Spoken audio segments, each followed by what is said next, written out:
পড়েন সুবহানাল্লাহ। ব্রিটিশ খেদাও আন্দোলনের পুরোধা, যিনি বারেট ল করেছেন লন্ডন থেকে, পেশায় একজন ব্যারিস্টার। তিনি ভাবলেন সবসময় মুসলমানদের একজন নবীর কথা শুনি আমার হিন্দুস্থানে, সবাই বলে মোহাম্মদ মোহাম্মদ, কেই মোহাম্মদ, দেখি তো তার একটা জীবনী গ্রন্থ পড়ি। তো 2 খণ্ডের একটা জীবনী গ্রন্থের প্রথম খণ্ড উনি পেলেন। উনি ভাবলেন ভূমিকাটা, বইয়ের ভূমিকাটা পড়ে রেখে দিব, পুরোটা পড়ার দরকার নাই। কিন্তু ভূমিকা পড়ার পরে পুরো জীবনী পড়ার আগ্রহ, কৌতূহল, কিউরিয়াসিটি তার অন্তরে ঢুকিয়ে দিল কে? পড়তে শুরু করলো বিশ্বনবীর শৈশবকাল, কৈশোরকাল, যৌবনকাল, তার বিবাহ, তার সমাজনীতি, তার রাষ্ট্রনীতি, তার আন্তর্জাতিক নীতি, তার মাক্কি জীবন, তার মাদানী জীবন।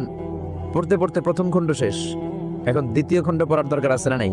দ্বিতীয় খণ্ড তো তার কাছে নাই। তিনি একবার ইন্ডিয়ার পুরাতন লাইব্রেরিগুলোকে তন্ন তন্ন করে খুঁজে দ্বিতীয় খণ্ড জোগাড় করলেন, সেটাও পড়লেন। পরে তিনি অবাক।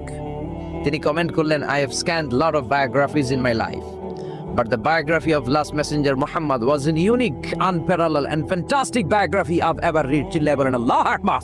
আমি ভারতের নেতা মহাত্মা গান্ধী অনেকের জীবনী পড়লাম, কিন্তু মুসলমানদের নবী মুহাম্মাদের জীবনীর মতো কোনো জীবনী পাই নাই। এই জীবনীটা, এটা একটা ইউনিক, আনপ্যারালাল, ফ্যান্টাস্টিক জীবনী, যে জীবনীর সাথে কারো জীবনীর কোনো মিল নাই। পড়েন সুবহানাল্লাহ। এটা কোনো মুসলমানের কথা না হিন্দুর কথা? মানব